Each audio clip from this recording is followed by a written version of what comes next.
Good afternoon, everyone. I'm glad you chose us over shopping, so that's great. Let's see if we get started. So that's what we're going to talk about, using breakthrough social media to drive business growth. I mean, it's 2 hours and 23 minutes what consumers currently spend, we all spend daily on social media, which is about 1/3 of our time online. It's $207 billion that brands have spent on social media in 2024. That's a huge part of the overall digital spend these days. And I thought that the best way to show you and talk about this is not in theory, but to show you two different cases, very different uses of social media to drive business growth. And those two brands are two brands that I personally love. One is Duolingo, the world-famous language learning app, and the other one is Loewe, which is one of the world's leading luxury brands. And the reason why I chose these two cases is to show to you how many different jobs social media can do in terms of growing the business. Duolingo is a startup that has based their entire marketing on social media, and Loewe is a much more traditional company. Let's talk about Duolingo first. So it is, as I said, the world's most downloaded app, language learning app. This company was founded by Carnegie Mellon University professor Luis von Ahn and his graduate student Severin Hacker. They founded in 2009. They started with VC capital, and they went public in 2021. What makes Duolingo different? Does anybody use Duolingo here or has used? Yeah, good. So you know that what makes it different is that it has this gamified, fun approach to learning, instead of making it serious, boring, etc. And to do that, they have created these two infamous characters, the green owl, Duo, that's him, and a little purple-haired teen, Lily. And those two guys chase you constantly, and they remind you of your duties, your tasks of doing this, and they practice with you. Oh, wow. Okay, well, I for sure cannot see that from here, so I'm going to go closer. So, oh, there's a microphone. Does this work? Yeah, thank you. So the challenge, build brand love, increase daily engagement, and attract a younger social-first audience without spending big money on advertising. These people have never done advertising except first time last year they did a spot for a very big spot for a big sporting event in the US.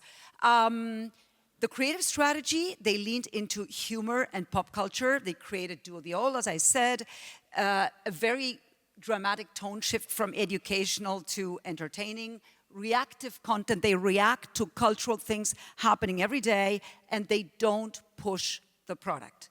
Big learning. The impact, well, the impact is massive. The most important impact, by the way, is that the company's market cap went from 2.2 billion in 22 to 18.6 billion this last Monday. I checked it before coming to Berlin. TikTok followers from 50K to 16 million in less than 2 years, 37 million active daily users, 10 million paid subscribers, 38% revenue growth. What can you learn from Duolingo is that it's a company that clearly gets culture. It's a platform that taps into culture. What they do is content at the speed of culture, and they do it with humor, and they take a lot of risks on a day-to-day basis, small little risks, and they try and learn and improve. And they have bet on a hero character. But you know what? I'm going to show you a video that explains all this beautifully, if it lets me show you this. You create a character and you make it die, so that your users are going to engage so much until he really relives and brings him back to life. That is modern social media, and they do it brilliantly. By the way, they do it with an in-house team that is able to create content in a matter of 15 minutes, and that turns around stuff really fast. It's key. Now, the second case I want to talk to you about is completely the opposite. because you're now thinking, yeah, come on, she's talking about a startup, you know, it's a different, no. This is one of the most traditional brands and companies you can think about. It's by the way, it's one of the world's oldest luxury brands. It's Loewe. It's 178 years old. It started as a small leather factory, leather shop in Spain. And by the way, it has that name because Mr. Enrique Loewe Rosberg, a German, went to Madrid and bought the company. That's how it's called Loewe. He named it after himself. So Loewe became a diversified luxury conglomerate, and it was acquired by LVMH in '96. But it's really not until the arrival of Jonathan Anderson, who was the creative director of Loewe in the last decade, that the company has been turned on its feet. And how they did that, how do you rejuvenate a 170-year-old luxury brand with social media without damaging the heritage and the preciousness of what they sell? So what they have done is they have engaged very much with social media. They have done it in a way that they have made fun of themselves, but in an elegant way. So they started by making fun of how do you pronounce Loewe, because by the way, no one can pronounce that name, right? So they tapped into TikTok humor, tapped into modern culture, pop culture. And you know what they did, which is most important? They don't take themselves so seriously as a luxury brand. And I think that's key. The impact has been phenomenal for this company. It is a massive success. They've had higher purchase intent, not just across Gen Z, which would be obvious, but across all age groups. They have 2.3 million followers on TikTok, which is unheard of from a traditional premium luxury brand. And you can see the number of likes, etc. And what they do is they create platform-native creativity. So another learning, you don't take ad campaigns and adapt them to social media. That doesn't work. You do platform-native creative content and work. And by the way, that work needs to be different, whether it's for TikTok or for Insta or for Facebook or for LinkedIn, let's say. So successful has the work under Anderson been that he, as some of you may know, has been named the creative director of Dior 3 months ago. So that's a massive success story. And I'll leave you with 7 takeaways for you. So 1, be strategic and intentional. Your content needs to link back to your brand, obviously, and your business objectives.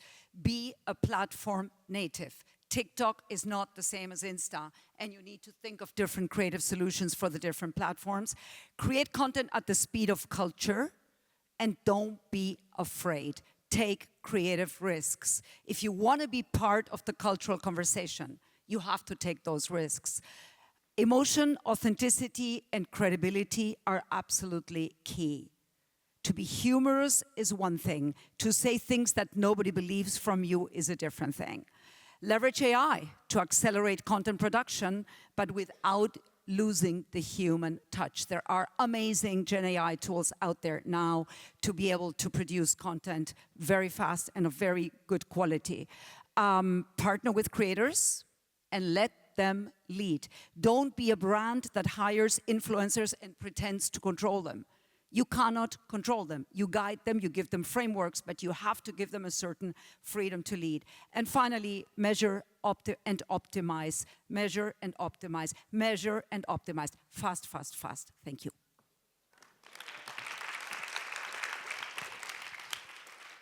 Oh, one final thing. In case there's B2B ladies here, this also works with B2B. I just put that there so you know.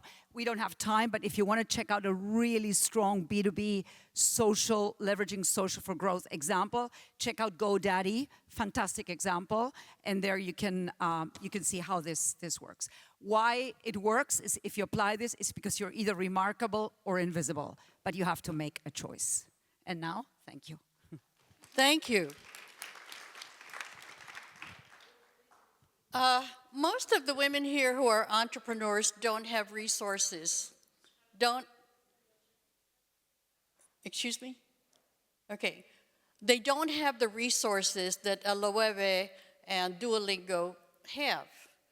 So what can they do to make their brand resonate?